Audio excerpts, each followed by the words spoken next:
చరిత్రలో కొన్ని రాజులు కేవలం సింహాసనం మీద కూర్చున్న పాలకులు కాదు, ఒక యుగాన్ని నిర్మించిన మహానుభావులు.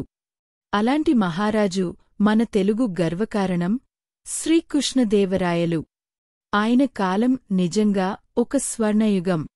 1509లో విజయనగర సింహాసనాన్ని అధిరోహించిన ఈ మహారాజు చిన్నప్పటినుంచే ధైర్యం, జ్ఞానం, దయగలవాడిగా పేరు పొందాడు. ప్రజల పట్ల ఆయనకున్న ప్రేమ సహజమైనది.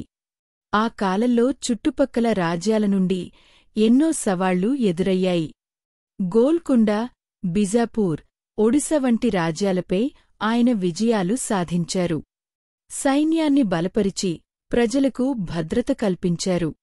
ప్రజలు భయం లేకుండా జీవించగలిగేలా ఆయన రాజ్యం నిలిచింది. అందుకే ఆయనను ప్రజలు ఆంధ్రభూదేవుడు అని గౌరవించారు. కేవలం యుద్ధాల వలన ఆయన గొప్పవాడు కాదు.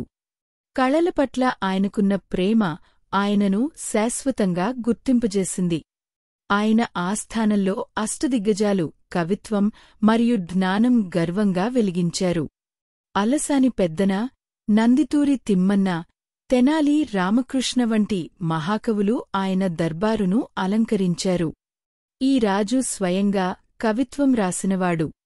ఆయన రచించిన అముక్తమాల్యద తెలుగు సాహిత్యంలో అపూర్వమైన రత్నం. ఆ దర్బారులో తెనాలి రామకృష్ణ బుద్ధి, హాస్యం అందరినీ అలరించేవి. ఒకసారి రాజు అడిగాడు, నిజమైన పండితుడు ఎవరు? రామకృష్ణ సమాధానమిచ్చాడు, ఎక్కువ పుస్తకాలు చదివినవాడే పండితుడు కాదు, ఒకే పాఠాన్ని జీవితంలో పాటించినవాడే నిజమైన పండితుడు. రాజు సంతోషపడి బహుమతులు ఇచ్చాడు. ఈ మాటలు వినోదంగా అనిపించినా లోతైన జ్ఞానాన్ని అందించాయి. రాజు ప్రజల పట్ల నిజమైన తండ్రిలా ప్రవర్తించాడు. రైతుల కోసం చెరువులు, కాలువలు నిర్మించాడు. వ్యాపారులను ప్రోత్సహించాడు. రహదారులు, మార్కెట్లు కట్టించాడు. ప్రజలకు న్యాయం అందించాడు. ప్రతి గ్రామం శాంతి, సుసంపన్నతతో నిండేలా చూశాడు. ప్రజలు ఆయనను పాలకుడిగా కాకుండా తమకోసం బతికే తండ్రిలా భావించారు. అన్ని విజయాలు సాధించినా ఆయన వినయం మరియు భక్తి ఎప్పటికీ తగ్గలేదు. తిరుమల వెంకటేశ్వర స్వామికి ఆయన ఇచ్చిన విరాళాలు అపరమైనవి. కరువు వచ్చినప్పుడు తన ఆభరణాలు అమ్మి ధాన్యం కొని ప్రజలకు పంచాడు. ఆయన గుండె దయతో నిండింది. నిజమైన రాజు అనేది తన సంపదను ప్రజలకోసం ఉపయోగించేవాడని ఆయన జీవితం చూపించింది. రాజు కేవలం యోధుడు కాదు, కేవలం పాలకుడు కాదు, కవి కూడా. రాత్రివేళ నూనె దీపం వెలుగులో ఆయన కూర్చుని కవిత్వం రాసేవాడు. అముక్తమాల్యద లో ఆయన భక్తి, తాత్వికత, కవిత్వం కలిపి తెలుగు సాహిత్యానికి శాశ్వతమైన ముత్యం అందించాడు. ఆ పద్యాల్లో తెలుగు భాష గర్వంగా ప్రకాశించింది.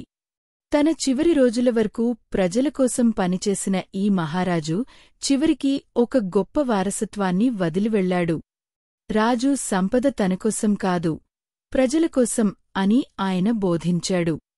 కవిత్వం సత్యాన్ని చెప్పే శక్తిగా ఉండాలి అని చూపించాడు. ప్రేమ, కరుణ లేకుంటే రాజ్యం నిలవదని తన జీవితం ద్వారా నిరూపించాడు. కాలం గడిచిపోయింది. విజయనగరం శిథిలాలుగా మారింది. కాని శ్రీకృష్ణదేవరాయల పేరు మాత్రం కాలాన్ని దాటుకుని శాశ్వతంగా నిలిచిపోయింది. ఈరోజు కూడా ఆయన జ్ఞాపకం వస్తే మనసు గర్వంతో నిండిపోతుంది. శ్రీకృష్ణదేవరాయలు కేవలం ఒక రాజు కాదు, ఆయన ఒక యుగానికి ప్రతీక. ఆయన చూపిన మార్గం ఆ శక్తి, జ్ఞానం, భక్తి కలిసినప్పుడు మాత్రమే నిజమైన వైభవం సాధ్యం. అందుకే ఆయన పేరు ఈరోజుకీ తెలుగు గర్వకావ్యం గా నిలిచిపోయింది.